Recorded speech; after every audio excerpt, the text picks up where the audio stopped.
Asante.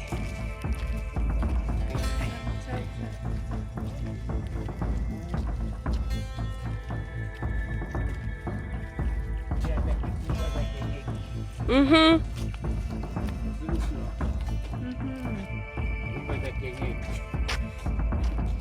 You see, now he maintained this. You know, it's very good. So was it his house? Yeah, his house.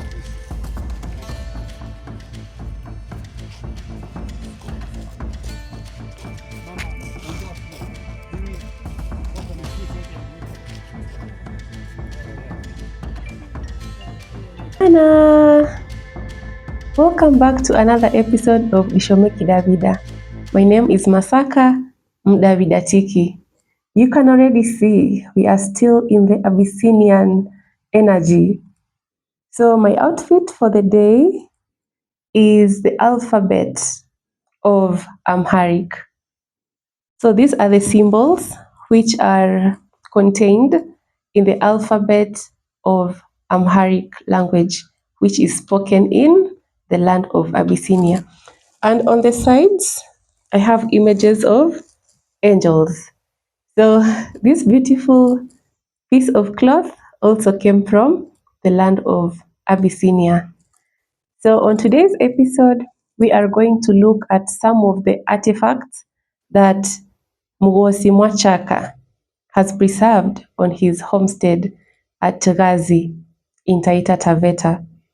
So if you don't know what I'm talking about, please go back to the previous video and watch that episode. Then you will get to know exactly what I'm referring to. So after getting the beautiful history of the Abyssinians and the Taitas, we now went to his homestead.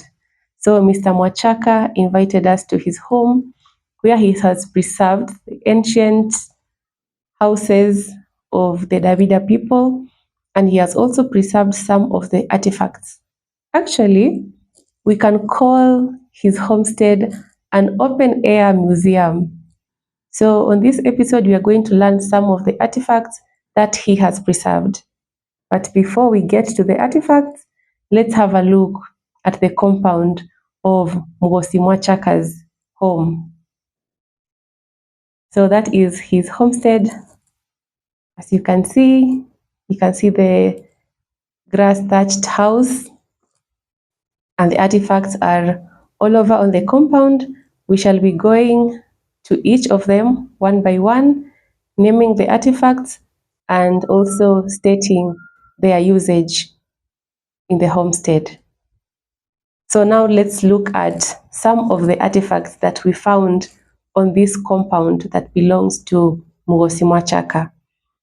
We can start with nyungu. Nyungu refers to a pot in general in Kidavida. But then we have different types of pots, and you will see the different types of pots on this episode. The first type of a pot that I'd like to mention here is sangu. Sangu is a type of a pot that is used to store water. So we can call it a water pot. And then we have the other type of a pot, which is called mbuta. Mbuta is a type of a pot that is used to store chofi. Chofi is a local brew that is taken by the Taita community. So the difference between sangu and mbuta is seen at the opening. The sangu, which is used to store water, is wide, but then mbuta is kind of narrow. That is the difference between the two pots. Then we have another type of a pot that is called ndogolo. Ndogolo is right here with me. This is ndogolo. Ndogolo. This is a small pot that is mostly used to prepare vegetables. That is the name given to the small pot, ndogolo. We can go to the next artifact. We have lubiga. Lubiga is a broken pot. The image is right on my screen. That is Lubiga. And then we have Lwala. Lwala goes together with Kichano. So Lwala is a grinding stone, and this is the wide stone whereby the grains are placed as they are being grinded. Then the stone that is used to grind the grains is called Kichano. There is a little clip of Mghosi Mwachaka demonstrating on how the Lwala and Kichano are used. So you can see it on the video right there. He's trying to demonstrate on how Lwala and Kichano are used. Hii ni mashine ya Taita kusaga Lwala na Kichano. Ungekuwa na mahindi kidogo ungefanya kama kuchana. Uko na tembe kama Lwala na mbili. Kichano. Taita Anaelewa. The next artifact is Kishere. That is in plural. Sorry, in singular. In plural, they are called Vishere. That refers to the gourds. The gourds. Those are called Vishere. Again, an image of Vishere is on the screen. You can have a look at that. And then we have the next artifact, Kifumbi, also known as Kitiri. Kifumbi or Kitiri, that is the chair. And then we have another artifact known as Mtambo. As you can see on the image, this is a machine that was used to mill maize. It's like the ancient day posho mill machine. That is what they used to grind their maize. That was after using Lwala and Kichano. After using Lwala and Kichano, they improved to using Mtambo. The other artifact is Vore. Again, I have an image of that. That refers to the grass. It's also known as Nyasi.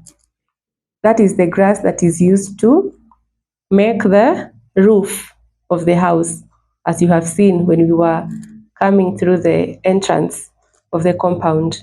And finally, we have Kidasi. Kidasi is a traditional basket.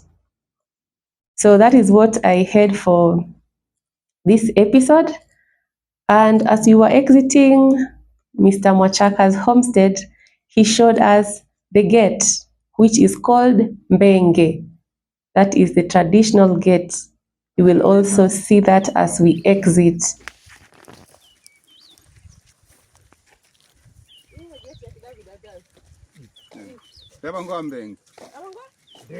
Mbenge. Yeah, Mbenge. It's called Mbenge. The gates. Okay. Chapter. Shall we close the gate? Let's close the gate. Oh, okay. Let's get him to close the gate. Funga. Okay. Niko huvo.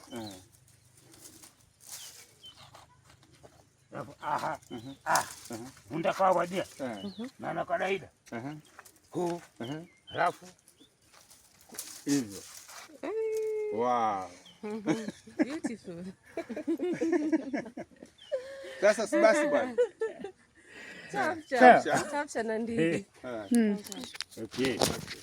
It was such a beautiful experience with him there. We got to learn a lot.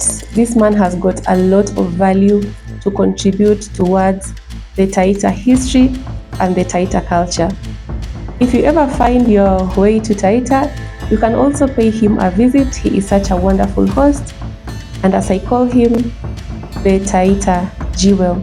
He is our jewel, and he has so much to offer. Thank you so much for tuning in. See you in my next episode. But before I go, I have to remind you that this is where we explore, learn, and speak Kidabida. Ama Segnalo. Chapche Nandigi. Bye.